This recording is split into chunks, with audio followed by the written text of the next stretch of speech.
अस्सलामुअलैकुम वरहमतुल्लाहि वबरकातुहू।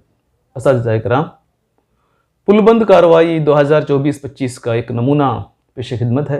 जमात हफ्तुम का सवाली पर्चा हम किस तरह से बनाएं, सवाली पर्चा बनाने के लिए हमें क्या कुछ तैयारियां कर लेनी चाहिए, उस सिलसिले में चंद एक बातें आपके सामने पेश करने की जसारत कर रहा हूँ। सबसे पहले बुनियादी सलाहियतें मैंने यहाँ लिख दी हैं। मैं शुरू में ही बता देता हूँ कि इसका PDF इंशाल्लाह मैं वीडियो की डिस्क्रिप्शन बॉक्स में डाल दूँगा लिंक, और वहाँ से आप डाउनलोड कर लें। सबसे पहले सलाहियतों की फहरिस्त मैंने लिख दी है। उसके बाद चंद सवाली पर्चा बनाने के लिए रहनुमा खतूत, ये बहुत ही अहम तरीन चीज़ है जिसको मैंने इस सवाली पर्चे में शामिल किया है। यानी हर सलाहियत के लिए सलाहियत लिखी है, हर सलाहियत के लिए क्या क्या सरगर्मियाँ हो सकती हैं, वो सरगर्मियाँ यहाँ पर मैं लिख दिया हूँ। देखिए, मिसाल के तौर पर ये गैरमानूस हालात में वाक़ियात और मबाहिस को सुनना और समझना, मवाद को जानते हुए इसका इस्तेमाल क्यों, कैसे और किस तरह जैसे सवालात के जवाबात देना, ये सलाहियत है। तो उसके लिए यहाँ देखिए है तशवीक़ी गुफ्तगू का इनाक़ाद करना है, उसी तरह मवाद की पेशन गोई है, उसके बाद मवाद की समझ व शरह है बयान करना है, ज़मीन की साख्त और ज़लज़ले, उस सिलसिले में क्या क्या सरगर्मियाँ की जाती हैं वो सरगर्मियाँ यहाँ पर मैंने लिख दी हैं, हर सलाहियत के लिए लिखी हैं। सलाहियत नंबर 2 है दिए गए मौज़ूआत सूरत हाल वाक़ियात पर दुरुस्त और रवानी से बात करते हुए उस पर बहस करना। क्या सरगर्मियाँ कर सकते हैं, माहौल की आलूदगी और उसके असरात पर बात कर सकते हैं, साइंस और टेक्नोलॉजी की अहमियत पर बात कर सकते हैं। मुख्तलिफ मौज़ूआत यहाँ पर मैंने दिए हैं, इन मौज़ूआत पर गुफ्तगू का एक प्रोग्राम किया जा सकता है।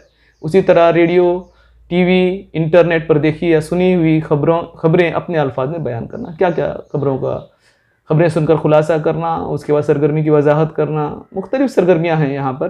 खबरें सुनकर प्रेजेंटेशन तैयार करना, ये किस तरह से कर सकते हैं, ये तमाम तफसीलात यहाँ पर मैंने दी हैं। ये हर सलाहियत के लिए उस तरह से क्या क्या सरगर्मियाँ की जा सकती हैं, हुरूफ की पहचान के लिए क्या कुछ कर सकते हैं, ये तमाम चीज़ें मैंने दी हैं। आगे सवाली पर्चे में इसको किस तरह से इस्तेमाल किया जा सकता है ये मैं आपको बताऊंगा।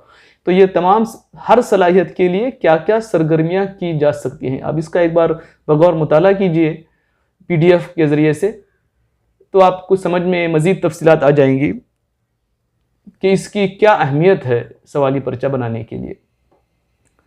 ये तमाम सलाहियतें हैं और उन सलाहियतों के लिए की जाने वाली सरगर्मियों की तफसीलात हैं। आगे मैंने सवाली पर्चा बनाया है, मॉडल सवाली पर्चा है। मैं पहले ही बता चुका हूँ आपको कि इसको मॉडल के तौर पर देखिए, इसको झरफ्स करके इस्तेमाल मत कीजिए। मुदर्रिस मजमून सुनाएंगे, वो मजमून मैंने ऊपर दे दिया है, उस मजमून को आप पढ़ के सुनाएंगे, ज़लज़लों के सिलसिले में है। फिर ये सवालात पूछेंगे और इन सवालात के ज़बानी जवाबात बच्चों से हासिल करेंगे।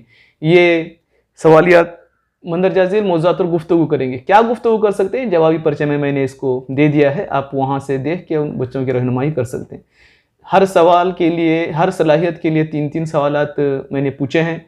जहाँ पर ज़बानी सवालात हैं वहाँ पर कोई जगह नहीं छोड़ी है, ज़बानी उनको बच्चों को करना है, और जहाँ बच्चों को लिखना है वहाँ पर मैंने खाली जगह छोड़ दी है। इसी सवाली पर्चे पर इसी तरह से आप सवाली पर्चा बना के बच्चों को दे सकते हैं।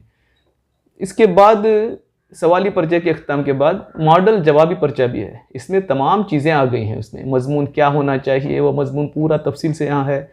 उसके साथ में जो सवालात सवाली पर्चे में है वो सवालात भी यहाँ पर दिए गए हैं, और उन सवालात के जवाबात भी यहाँ पर दिए गए हैं। देखिए, जैसे मंदरजा मौज़ूआत पर गुफ्तगू करना, माहौलियाती आलूदगी और इसके असरात पर गुफ्तगू करना है, तो क्या गुफ्तगू की जा सकती है, नमूने के तौर पर एक तकरीर मैंने यहाँ पर दे दी है।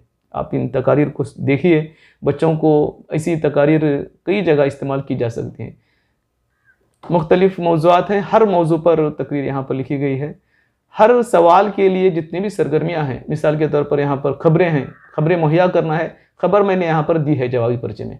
इसी खबर को भी आप इस्तेमाल कर सकते हैं, बल्कि दूसरी खबरें भी आप इस्तेमाल कर सकते हैं। उसके ताल्लुक से खुलासा किस तरह से लिखा जाता है ये है। खबर का प्रेजेंटेशन है, ये 2 तरह से हो सकता है। इस तरह से खबर बना के उसको पेश करना, बच्चे शायद इसको इस तरह प्रेजेंट न कर सकें, तो बच्चों को चाहिए कि ये खबरें काट कर कार्ड शीट पर चिपका कर उसके ज़रिए से बच्चे क्लास के सामने अपनी जो कुछ भी खबर है उसको प्रेजेंट करेंगे, घर बच्चों के सामने, दूसरे बच्चों के सामने पेश करेंगे।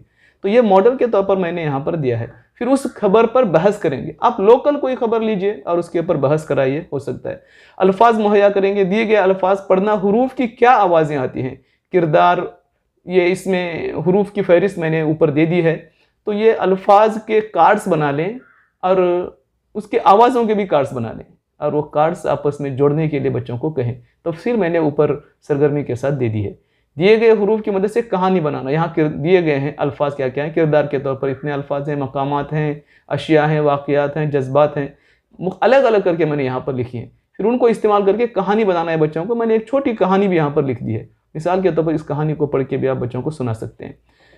मुदर्रिस खबरी खतूत और रुदादें मुहैया करेंगे। खबरें होना चाहिए, दी गई खबर पढ़ेंगे आप, खबर दी गई है तो उसको बच्चा पढ़ेगा। ऊपर खबरें मौजूद हैं बहुत सारी, उनमें से कोई भी खबर बच्चे को पढ़ने के लिए कह सकते हैं, या न्यूज़पेपर रियल आप क्लासरूम में ला के पढ़ा सकते हैं। तो इसी तरह तमाम सवालात और उनके जवाबात यहाँ पर दिए गए हैं। उसके बाद यहाँ जवाबी सवाली पर्चा जो इब्तिदाई जांच का था, कबल अज तदरीस था, उसके बाद में ये माबाद जांच का भी सवाली पर्चा इसी तरह से मैंने बनाया है। मुख्तलिफ हर सलाहियत के लिए 3-3 सवालात या सरगर्मियाँ लेकर मैंने सवाली पर्चा बनाया है। आप इसका लिंक के ज़रिए से डाउनलोड करके आप इस्तेमाल कर सकते हैं। मैं इंशाल्लाह ग्रुप में भी इसको शेयर करूँगा। आप मेरे ग्रुप को ज्वाइन कीजिए, अल-इल्म एजुकेशन, और वहाँ से इसके PDF हासिल कीजिए। इसके बाद ये माबाद जांच का जवाबी पर्चा भी यहाँ पर दिया गया है। तो ये जवाबी पर्चा है, तमाम ज़रूरत की चीज़ें इसमें आ गई हैं। आप इसको मुताला करें, कमेंट करें कि इसमें मज़ीद क्या अच्छाई हो सकती है। मैं जल्दी इसलिए कर रहा हूँ कि इसको आप पढ़ नहीं सकते रुका के, क्योंकि PDF भी मैं इंशाल्लाह इरसाल करूँगा, तो उस PDF के ज़रिए आप इसको आसानी से पढ़ सकेंगे। ये मालूमात के लिए मैं वीडियो बना रहा हूँ, आप देखिए इसको और PDF भी इसको पढ़िए। तो ये कुल 54 सफ़ात का एक डॉक्यूमेंट है, आप इसको मुताला करें और दुआओं में याद रखें। अस्सलामु अलैकुम व रहमतुल्लाहि व बरकातहू।